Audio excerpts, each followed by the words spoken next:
Digital marketing నేర్చుకుని AI tools వాడుతూ డబ్బులు సంపాదించాలనుకుంటున్నారా? ఈ నెంబర్కి కాల్ చేయండి. నమస్కారం రచిత గారు. నమస్తే సిరి. సో బేసిక్గా ఒక రిలేషన్షిప్ స్టార్ట్ అయింది అంటే ఫస్ట్ మాటల ద్వారా అండ్ ఆ తర్వాత ఫీలింగ్స్ని ఎక్స్ప్రెస్ చేయడం అండ్ ఆ తర్వాత like marriage and finally physical intimacy. కానీ ఇప్పుడున్న ప్రజెంట్ సిచ్యువేషన్లో మనం చూస్తే ఒక రిలేషన్షిప్ జస్ట్ ఫిజికల్గానే ఫస్ట్ ఇనిషియల్గా స్టార్ట్ అవ్వడం జరుగుతూ ఉంది.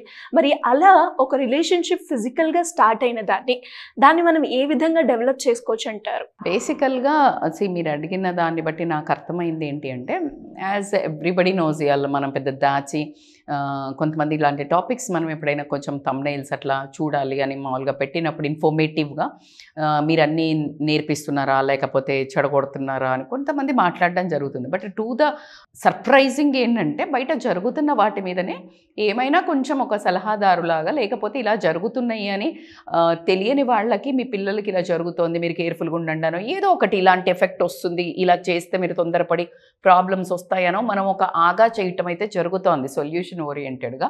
ఖచ్చితంగా whatever we're doing today, this points are useful, use అవ్వాలి. జీవితాలలో ఒక చిన్న మార్పైన వస్తుందేమో అని అనుకుని చేస్తున్నాము, వస్తుంది అని చెప్పేసి మనకు డైరెక్ట్గా వచ్చి చెప్పడం జరుగుతోంది. చాలా రకాలుగా కౌన్సిలింగ్లకు రావడం జరుగుతుంది. Coming to the point, as మీరు అన్నట్టు ఒకప్పుడు బంధాలు అసలు మామూలుగా పేరెంట్స్ చూసినవి అయితే ఇక అది మర్చిపోండి. మీరు డైరెక్ట్గా మండపంలో చూసుకొని ఇలా దాని తెరనంత అందంగా సీతారాములు చూసుకున్నట్టు అలా చూసుకుని, ఆ తర్వాత ఆ ఫస్ట్ జీలకర్ర బెల్లం పెట్టినప్పుడు, ఆ కాలు దొక్కినప్పుడే ఫస్ట్ ఫిజికల్ టచ్, ఆ తర్వాత ముహూర్తం పెడితే అప్పుడు ఫిజికల్ ఇంటిమసీకి పోయడం అనేది అది ఒక తంతు ఒకప్పుడు. కానీ మీరు అన్నట్టు క్యాజువల్గా ఇప్పుడే అసలు బేసిక్ రిలేషన్ స్టార్ట్ అవ్వటమే physical. To the surprising, I want to tell this one. నేను రీసెంట్గా ఒకరితో మాట్లాడుతున్నప్పుడు, వాళ్ళకి ఇట్లా ఫామ్ హౌస్లకి అట్లా ఫ్రెండ్స్ అందరు వెళ్తారు. వెళ్ళినప్పుడు ఇంకొక ఫ్రెండ్ వాళ్ళు వస్తారు. అంటే ఒక మనిషికి పార్టీ ఉంటే ఇటువైపు కొంతమంది వస్తారు, ఇళ్ళకి చైన్ సిస్టమ్ ఫ్రెండ్స్ ఉంటారు, వాళ్ళకి చైన్ సిస్టమ్ ఫ్రెండ్స్ ఉంటారు, డిఫరెంట్ గ్యాంగ్స్ ఉంటారు. సో అక్కడ అలా పరిచయం అయిపోయి డైరెక్ట్గా దే హ్యాడ్ ఫిజికల్ ఫస్ట్ అంట. Like they started they relation with the first physical, మీరు అడిగినట్టు.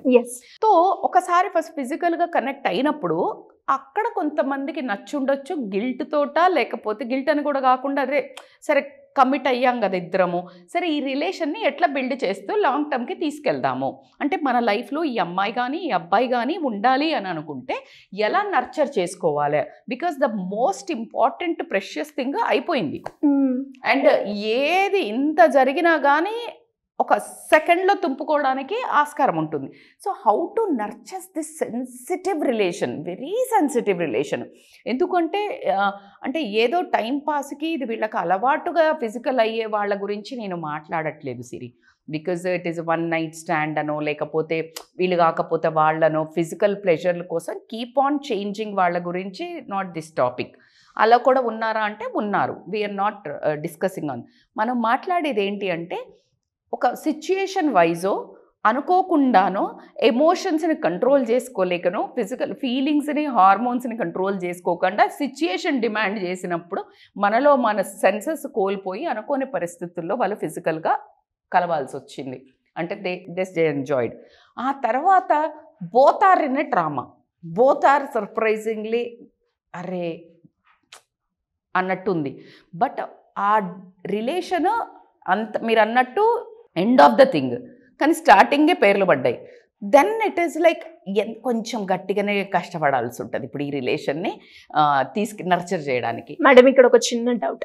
అంటే బేసిక్గా అంటే ఒక బుక్లో నేను చదివాను అనమాట, ఒక ఫిజికల్గా మనము అంటే మీట్ అయినప్పుడు అది ఏ పర్పస్ అయినా కావుండొచ్చు, బట్ ఎమోషనల్గా అయితే మనము కనెక్ట్ అవుతాం ఏదో ఒక పాయింట్లో అని అంటూ ఉంటారు. Is it true? అంటే మనకి ఈజ్ ఇట్ ట్రూ అంటే యాజ్ ఏ వన్ విమెన్ ఖచ్చితంగా నేను అందుకే చెప్తున్నాను, ఎవరితో పడితే వాళ్ళతో ఫిజికల్గా, అందుకే you should not enjoy because you lose that beauty అని చెప్తున్నాను. బికాజ్ ఆ బ్యూటీ ఏంటంటే ఎమోషనల్లీ కనెక్ట్ అయితేనే ఫిజికల్ హ్యాపీనెస్ ఉంటుంది. యాక్చువల్లీ నేను ఇందాక అందుకే అందరికీ చెప్పట్లేదు ఈ ముచ్చట అని చెప్తున్నాను నేను. అంటే జస్ట్ లస్ట్ కోసం చేసి ఆ ఎంజాయ్ చేసే వాళ్ళకి నేను ఈ టాపిక్ కాదు. ఈ టాపిక్ ఆ ఎమోషనల్గా ఏదో ఇంకా ఎక్కడ ఉంది అంటే, ఈ కల్చరల్ అనేది మర్చిపోయి తొందరపడ్డా కూడా ఆ ఎమోషనల్గా కనెక్ట్ అవుతారు. కనెక్ట్ అయినాక ఈ బంధాన్ని తీసుకెళ్ళాలంటే మంచిగా ఇద్దరు గట్టిగా కష్టపడాల్సి ఉంటుంది. ఎలా కష్టపడాలి ఏంటి మేడం, కొన్ని టిప్స్ చెప్పండి. బికాజ్ నాకు అనుకోకుండా నా లైఫ్లో ఇలా ఒక ఇన్సిడెంట్ జరిగింది, బట్ నేను ఈ రిలేషన్ని ముందుకు నడిపించాలనుకుంటున్నాను. వాట్ ఆర్ ద పారామీటర్స్, నేను ఏం ఇన్పుట్స్ పెట్టాలి, నేను ఏం ట్రై చేయాలి అని అంటే కనుక here are the future points అని చెప్తాను. దాంట్లో ఫస్ట్ ఏంటంటే అన్నిటికంటే ఇంపార్టెంట్, నేను ఎప్పుడు చెప్పేదే మళ్ళీ ఓపెన్ కమ్యూనికేషన్. ఎప్పుడైతే ఆ ఓపెన్ కమ్యూనికేషను, ఇప్పుడు నేనేమన్నా మాట్లాడితే ఈయన కోపానికి వచ్చేసి వదిలేసిపోతాడా, ఈమె ఏమన్నా ఇప్పుడు నాకు ఆఫీస్ పని ఉంది, నేను రాలేనని చెప్పా, ఓకే నీకు ఫిజికల్ అంటేనే వస్తావు అంటదా ఏంటి? So they are unable to communicate, that becomes a suffocation. నేను ఒక్కొక్క పాయింట్ చెప్పినప్పుడు మీకు ఎక్కడ సఫకేట్ అవుతారో, ఆ రిలేషన్ని వదిలించుకోవాలి అని ఎక్కడ పాయింట్స్ వస్తాయో చెప్తున్నాను నేను. సో ఆ ఓపెన్ కమ్యూనికేషన్లో ఏంటంటే వాళ్ళు హాయిగా ప్రశాంతంగా ఎక్స్ప్రెస్ చేయగలగాలి ఫీలింగ్స్ని. ఆ స్పేస్ ఇద్దరు ఇచ్చుకోవాలి. అంటే అంత కాన్ఫిడెంట్గా ఉండాలి, అంటే నేను చెప్తే ఏం అనుకోదు అని అంత స్పేస్ మాత్రం ఇద్దరు ఇచ్చుకోవాలి. ఇక్కడ నేను ఎవరు అని చెప్పను, జనరల్గా ఒక చిన్న అట్లా డౌన్లో 49%లో లేడీని విక్టిమ్గా అనుకోవడం జరుగుతుంది. నన్ను వాడుకున్నావు కదా అనే వర్డ్ వచ్చేస్తుంది, ఫస్టే మోసం చేసావు కదా అనే వర్డ్ వస్తుంది. కాబట్టి ఆ విక్టిమ్ కార్డ్ ప్లే చేయకుండా give space to each other ఓపెన్గా. అలానే సేమ్ ఎప్పుడైతే చెప్పడానికి, ఎక్స్ప్రెషన్ ఇవ్వడానికి, వాళ్ళ కమ్యూనికేషన్, వాళ్ళ ఫీలింగ్స్ కానీ వాళ్ళ సిచ్యుయేషన్ కానీ ఎంత ఇవ్వాలని చెప్తున్నానో, ఆ చెప్తున్నప్పుడు ఆపోజిట్ పర్సన్ యాక్టివ్ లిసనింగ్ చేయాలి. అంటే ఇప్పుడు నువ్వు చెప్తూనే ఉన్నావు, నాకు ఇంత సిచ్యుయేషన్ ఉందని, నువ్వేం అర్థం చేసుకోకుండా అంతేలే నీకు ఇట్లా అని ఎంబటే మాట్లాడుతున్నావు. సో ఎక్కడ మ్యాచ్ అవుతుంది? నీకు ఫిజికల్గా ఒక పర్సన్ వస్తే నీకు ఇంట్రెస్ట్ లేకపోతే నువ్వు వెళ్ళిపోతే అసలు జరిగేది కాదు. You also cooperated. ఎగ్జాక్ట్లీ ఇప్పుడు ఆ మనిషి చెప్తున్నప్పుడు నువ్వు కూడా యాక్టివ్గా వినాలి, then only that relation continues. So అది ఇంపార్టెంట్. ఇంకొకటి ఏంటంటే ఎమోషనల్ కనెక్షన్ బిల్డ్ చేసుకోవాలి. ఎమోషనల్ కనెక్షన్ ఏంటంటే ఫిజికల్ కనెక్షన్ ఆల్రెడీ అయిపోయింది, ముందట ఏముండేది ఎమోషనల్ కనెక్షన్ బిల్డ్ అయిన తర్వాత ఫిజికల్ కనెక్షన్కి వెళ్ళేది. ఇప్పుడు ముందే అయిపోయింది కాబట్టి ఇక్కడ మీరు చేయాల్సింది ఏంటంటే అదర్ దాన్ అంటే ఎఫెక్షన్ చూపించడం నేర్చుకోవాలి. ఎఫెక్షన్ ఎట్లా మేడం అని అంటే obviously care is the best point. అంటే కేర్ అంటే ఏంటి మేడం అంటే ఊరికే టైం పాస్కే ఫోన్ చేసి తిన్నవారా నాన్న కన్నవా అట్లా కాదు. రియల్ టైంలో పడుకోవడం దగ్గర నుంచి అసలు ఎలా నడుస్తోంది, వీళ్ళు మంచిగా నిజంగానే తింటున్నారా, లేకపోతే వాటర్ తాగుతున్నారా, లేకపోతే అదర్ దాన్ సెక్షువల్ ఫీలింగ్ కాకుండా ఎఫెక్షన్ చూపించడం. అదేంటి madam, holding hands, hugs and cuddles, like రియల్గా and there that is more powerful than the sexual connection.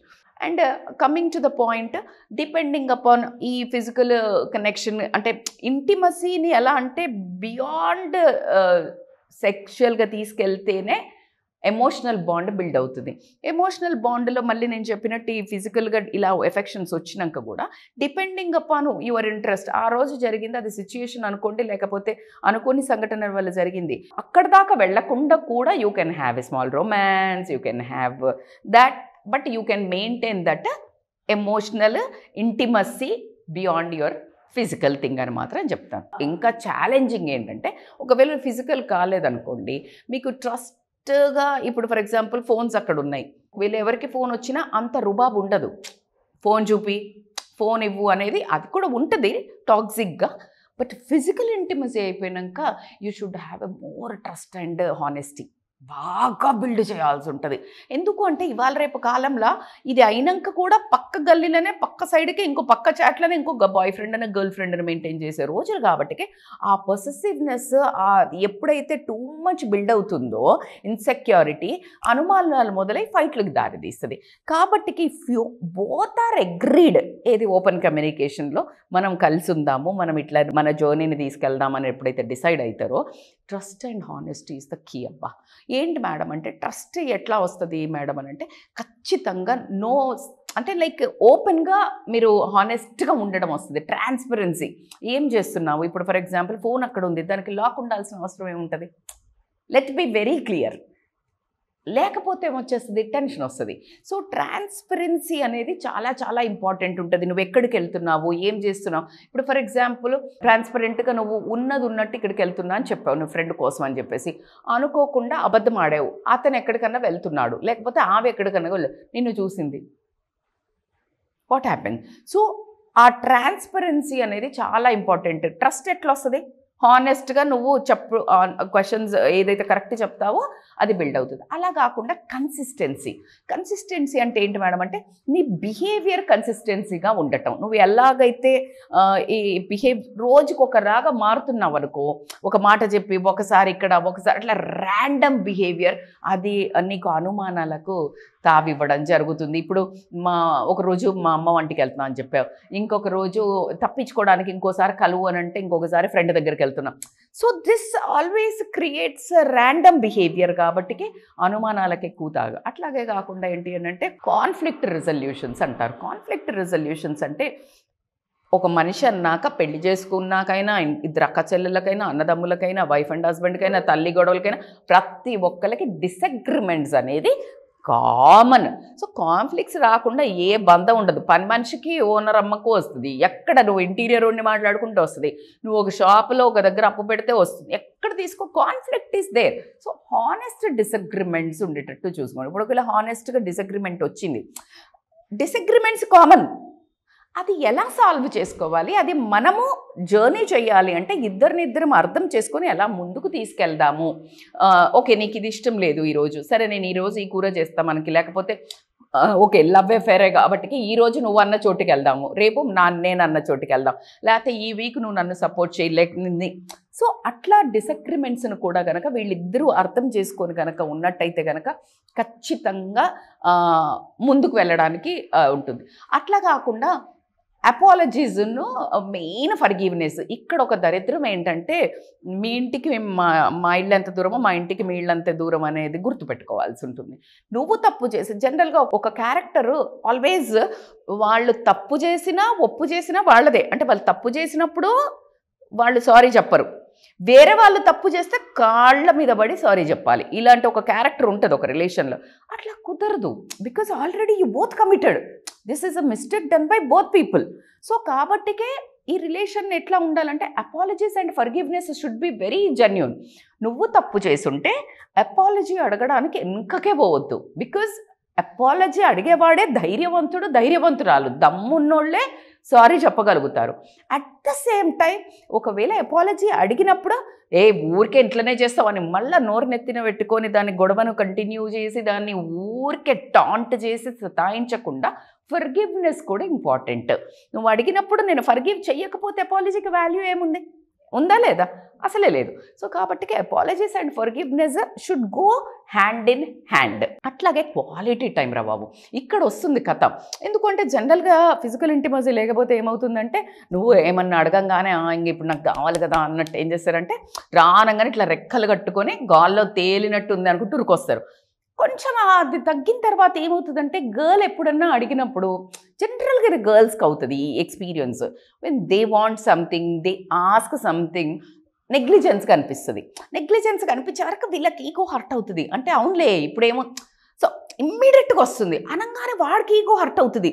నేను అలాగా ఇన్ని రోజులు నేను కలిసి లేనా, నాకు నిజంగా సో ఇదన్నిటికీ irrespective of having your busy schedules you need to plan your dates often. ఎలాగైతే నువ్వు రియల్గా ఒకవేళ ఫిజికల్గా నువ్వు ఇంటిమసీ కాకపోతే కూడా ఎలా ఎంత నీకు తుత్తరు ఉంటుందో, కలవాలని ఎక్సైట్మెంట్ ఉంటుందో, that all butterflies in the stomach ఉంటుందో, you need to have that the same thing with her or with him to meet that excitement, to have that romance. అదంతా ఖచ్చితంగా you need to prioritise irrespective of your busy schedules. ఎక్కువ effort పెట్టాల్సి ఉంటుంది, priority to each other. So అది చాలా important. అట్లానే కాకుండా అంటే ప్రయారిటీ ఎందుకు చేసుకున్నావు, ఇప్పుడు కూర్చున్నావు మళ్ళీ ఇద్దరు కూర్చొని ఫోన్లు పట్టుకున్నారు. So unplug that mobiles.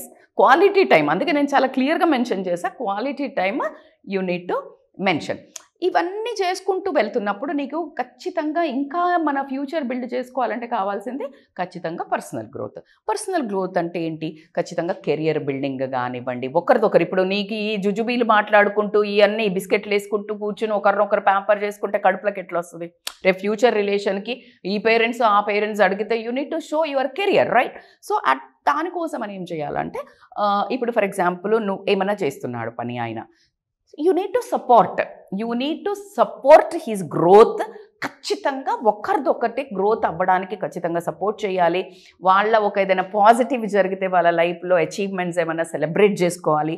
అదే ఛాలెంజెస్ వచ్చినప్పుడు సపోర్టివ్గా ఉండాలి, పక్కన నేను ఉన్నాను అని. అట్ ద సేమ్ టైం ఇద్దరు mutual, it is not at all build with one మ్యానా గర్ల్ అనేది అసలు విమెన్ అనే సంబంధం లేదు. ఇంకొక వైపు నుంచి చూస్తే పర్సనల్ గ్రోత్ ఇంపార్టెంట్. ఎప్పుడైతే పర్సనల్ గ్రోత్ మీద ఫోకస్ చేసిన వాళ్ళు సక్సెస్ కాని దాఖలాలు లేవు Siri. Personal growth always plays important role in maintaining the relationship so beautifully. So personal growth is very important. Understanding your character. నేను ఇలా బిహేవ్ చేసి ఉంటానా, ఆమె అప్పుడు ఫర్గివ్ చేస్తే నేను చెయ్యలే. సెల్ఫ్ అనాలిసిస్, పర్సనల్ గ్రోత్ ఒక్కొక్క మెట్టు ఖచ్చితంగా లోపల కొడుతూ ఉంటాయి మనకి ఎప్పుడైనా తప్పులు చేసినప్పుడు. సో నీకు నువ్వు అర్థం చేసుకొని పర్సనల్ గ్రోత్లో హెల్త్ తీసుకొనియండి, ఫిట్నెస్ తీసుకొనియండి, డిసిప్లిన్ తీసుకొనియండి, ఒక same way of life behaviour ఒక పద్ధతిగా తీసుకెళ్ళడం కానివ్వండి. ఇలా కనుక నువ్వు పర్సనల్ గ్రోత్ కింద ప్లాన్ చేస్తే అమేజింగ్గా ఒకరి మీద ఒకళ్ళకి చాలా ట్రస్ట్ బిల్డ్ అవ్వడం జరుగుతుంది. కమింగ్ టు ద పాయింట్, వీళ్ళు ఎలా అయితే స్టార్ట్ చేశారో ఏది ఫిజికల్ ఇంటిమసీ, దాన్ని కూడా యూ నీడ్ టు సస్టైన్. ఎలా సస్టైన్ చేయాలంటే ఫిజికల్ ఇంటిమసీ రెగ్యులర్గా మేము మళ్ళీ దాన్ని బోరు కొట్టినట్టు నువ్వు చేసుకొని నెత్తి మీదకి తెచ్చుకోకుండా ఒక పద్ధతి పాడు పెట్టుకొని దానికి ఒక కల్చరల్ ఒక బ్రేక్ ఇచ్చుకొని మీ చిన్న రొమాన్స్ తోటో చిన్న ఆ ఎండ్ అయిపోకూడదు, ఆ ఎమోషన్ ఆ ఎండ్ అవ్వకూడదు. బ్యూటీ ఏంటంటే నాకు మళ్ళీ ఈ అమ్మాయితో కానీ అబ్బాయితో కానీ కలవాలి అని అనిపించే నోట్లో you should start and you should end. అది ఏ రేంజ్కి తీసుకెళ్ళాలి, మనము మనకు లైఫ్లో ఎక్కడ దెబ్బ కొట్టకూడదు, ఎమోషనల్గా మైండ్ సెట్ అంటే కల్చరల్గా కూడా రేపు ప్రొద్దున నువ్వు ఏ మిస్టేక్ చేసినా రిలేషన్ ఒకవేళ ఎండ్ అవ్వలేదు అనుకోండి, తీసుకెళ్ళలేకపోతే ఎంత ఘోరంగా ఉంటుంది కదా. వాళ్ళు మళ్ళీ ఎప్పుడైనా వెనక్కి వెళ్ళినప్పుడు వాళ్ళ గిల్ట్ అనేది లైఫ్లో చంపేస్తుంది. సో కాబట్టి అది కూడా హౌ యూ టేక్ ఆఫ్ అనేది ఇట్స్ టోటల్లీ యువర్ పర్సనాలిటీస్. అది ఎంత దూరం వెళ్తుంది అనేది మనిషి మీద మనిషికి నమ్మకం రావడం జరుగుతుంది. నువ్వు అస్సలు కూడా ఒకవేళ బిల్డ్ లేకపోతే కూడా కట్ అయ్యే ఛాన్స్ ఉంటుంది, ఎందుకంటే వేరే వైపు మొగ్గడం చూపిస్తారు. ఇవాళ రేపు అది కామన్ అయిపోయింది కాబట్టికే ఇంకో వైపు మొగ్గు చూపిస్తారు కాబట్టికే దాన్ని మెయింటైన్ చేయడానికి మెయింటెనెన్స్ ఫీ అంటారు కదా, అలాగా అది రొమాన్స్తో చేస్తారా, మీ ఎమోషనల్ బాండింగ్తో చేస్తారా, మీ కడ్లింగ్ అండ్ హగ్గింగ్తో చేసుకుంటారా, మీ ఎలా ప్రేమతో చేస్తారా అనేది it's totally your call. That is one more important thing. ఇంకొక చాలా ఇంపార్టెంట్ అంటే మ్యూచువల్ రెస్పెక్ట్. ఈ మ్యూచువల్ రెస్పెక్ట్ అనేది ఎట్లా పోతుందంటే ఇక్కడ ఈ ఒక్కటి స్టార్టింగ్ చేయటం వల్ల ఏదంతా గొడవ వస్తున్నప్పుడు నువ్వు ఇట్లాంటోడివి, నువ్వు నన్ను వాడుకున్నావు, లేకపోతే నువ్వు ఇలాంటి దానివి, నువ్వు వచ్చే అంటే ఆ బియాండ్ వర్డ్స్ ఏదైతే ఒక రాంగ్ ఫౌల్ లాంగ్వేజ్ ఎప్పుడైతే యూజ్ చేస్తారో యూజ్ చేయడానికి ఆస్కారం ఎక్కువ ఉంటుంది. When they question trust, honesty, transparency, consistency ఇవన్నీ లేవు, ఓపెన్ కమ్యూనికేషన్ ఇవన్నీ లేకపోయేసరికి ఒకరి మీద ఒకరికి పట్టుందా? లేదు. ఏం జరుగుతుంది? వదిలేస్తాడా ఇంకొకరి దగ్గరికి? ఎందుకంటే ఆల్రెడీ వీళ్ళు ఇప్పుడు ఇట్లా బర్తగించి వచ్చేసాం మనం. I'm very sorry to use that word అంటే వాళ్ళకి అనిపిస్తుంది అది. సో రాంగ్ థింగ్ చేసాం. సో ఇంక కమాండ్ ఎక్కడుంది? లైఫ్ మీద పట్టు లేదు. ఎందుకంటే నువ్వే వచ్చావు అంటాడు, నువ్వే వచ్చావు అని ఈయనంటాడు, ఈమె కూడా అంటది నువ్వే నన్ను ఇలా మోసం చేసావు. సో కాబట్టి it's very easy to move away both the ways part. So కాబట్టికి ఆ మ్యూచువల్ రెస్పెక్ట్ నువ్వు ఒక్క మాట అంటే ఆ ఎదుటి మనిషి 100 మాటలు అంటారు, తీసి అక్కడ పెడతారు. సో ఆ ఒక్కసారి ఆ రెస్పెక్ట్ అనే సెన్సిటివ్ బ్యూటిఫుల్ లైన్ ఎప్పుడైతే తుడిపేస్తారో ఇంకా కుక్కల కొట్లాట అవుతుంది. ఇక అది కొన్నదాకెళ్ళదు. ఒకవేళ దరిద్రవశాత్తు బెదిరించో ఇలాంటివి ఏదైనా బ్లాక్మెయిల్ చేసో పెళ్ళిళ్ళు చేసుకున్నా ఆ పెళ్ళిలో సుఖశాంతులు మాత్రం చచ్చినా ఉండవు. అది ఇంకా యుద్ధబేరే, ఇంకా రణరంగమే ఎప్పుడు. ఎందుకంటే ఒకళ్ళ మీద ఒకళ్ళకి రెస్పెక్ట్ ఉండదు. Because they lost with words. ఒక దెబ్బన్న మాంతది కానీ సిరి మాట అన్నది మర్చిపోరు. సో కాబట్టికి these are the parameters you need to protect. Already చాలా సెన్సిటివ్ అయిన గాయం కాబట్టికి టూ మచ్ ఆఫ్ క్లీనింగ్, దాని ఏమంటారు డెటాల్ పెట్టి రోజు వేసి వుండుకు రమ్మంటాడు కదా డాక్టర్ డీప్ది అయితే. సో అట్లా రోజుకి దాన్ని మంచిగా బ్యాండేజ్, కేర్, డాక్టర్ దగ్గర హీలింగ్ ఇట్లా అన్నట్టు చాలా సెన్సిటివ్గా తీసుకెళ్తే కనుక చాలా బాగుంటుంది. ఎందుకు అంటే అది చాలా ఈజీ కాదు, చాలా కష్టతరమైంది. ఒకరికొకరు వాళ్ళు ఇచ్చుకున్న ఏదైతే చేసుకున్న అడుగులు వేసిన మంచో తప్పో చెడో దాన్ని కూడా బిల్డ్ చేసుకుంటూ మేము వెనక్కి కొన్నదాకా తీసుకెళ్ళాము అంటే ఇక వాళ్ళకి తిరుగులేదు. ఆ ఒక ప్రయాణంకి తిరుగే లేదు. కాబట్టికే పొరపాటున మీరు అలాంటి అడుగులు వేసినట్టయితే ఇదిగో ఇవి పాటించుకొని మీ జీవితాన్ని చాలా హ్యాపీగా, మీ గిల్ట్ను కాస్త ప్లెజర్గా మార్చుకొని ఒక మంచి రోల్ మోడల్గా కూడా ఇలా చెయ్యకండే బాబు ఇంత కష్టం ఉంటుందని కూడా మీరు ఒక ఎగ్జాంపుల్ చెప్పాల్సి వస్తుంది. కాబట్టికే ఖచ్చితంగా అసలు ముందు అట్లా కమిట్ అవ్వకండి. అమ్మాయిలకి ఎందుకు చెప్తారు మేడం మీరు అబ్బాయిలా అంటే ఖచ్చితంగా అదొకటి ఉంటుంది, అదొక కల్చరల్ అని చెప్తున్నాను. మళ్ళీ మన సొసైటీ పరంగా కానీ మానసికంగా పరంగా కానీ మనకు లోపల ఒక గిల్ట్ ఉంటుంది, ఒక బాధ ఉంటుంది. అదే మొగోడు కూడా చేశాడు అని అంటే వాడికి పెళ్ళవుతుంది. కానీ అమ్మాయి ముందు తిరిగింది అంటే పెద్ద హెడ్డింగ్లు లేచి అమ్మాయి ఎవరితో తిరిగిందంట అంటే కడుపు వస్తే ఈమెను అవమానిస్తారు, కడుపు చేసినోడిని ఎవడు పట్టించుకోడు. సో ఇలాంటి ఒక సొసైటీలో బ్రతుకుతున్నాం కాబట్టి 200% don't entertain a physical until you commit for a whatever the relation. I don't know, live in anukuntunnara, situationship anukuntunnara, whatever you are thinking, whatever, take the benefits out of the hit. Atla cheptaru madam ante barabar cheptanu, because the most valuable benefit when you both are engaging yourself, go for commitments. ఏమేం కావాలా, ఇద్దరం ఏమనుకుంటున్నాము రాసుకుని అప్పుడు you start. పెళ్ళి అనుకుంటే మాత్రం ఆ అందమైన పెళ్ళి తర్వాతే ఈ యొక్క హ్యాపీనెస్ పెట్టుకుంటే ఇంత ప్రెషర్ ఉండదు. But whatever the relation ముందుకు తీసుకెళ్ళాలనుకున్న దానికి అన్నిటికీ ఇది కంపల్సరీ పారామీటర్సే. కాబట్టి this exercising this consent of respect కానీ ఇవన్నింటి వర్క్ ఫర్ ఈచ్ అదర్ కానీ ఖచ్చితంగా మీ లైఫ్ ముందుకు వెళ్ళడానికి అద్భుతమైన టిప్స్ అని చెప్తాను నేను. Great tips madam, thank you so much. Thank you so much Siri. Suman టీవీలో మీ పర్సనల్ అండ్ బిజినెస్ ప్రమోషన్స్ కోసం కింది నెంబర్కి కాంటాక్ట్ చేయండి.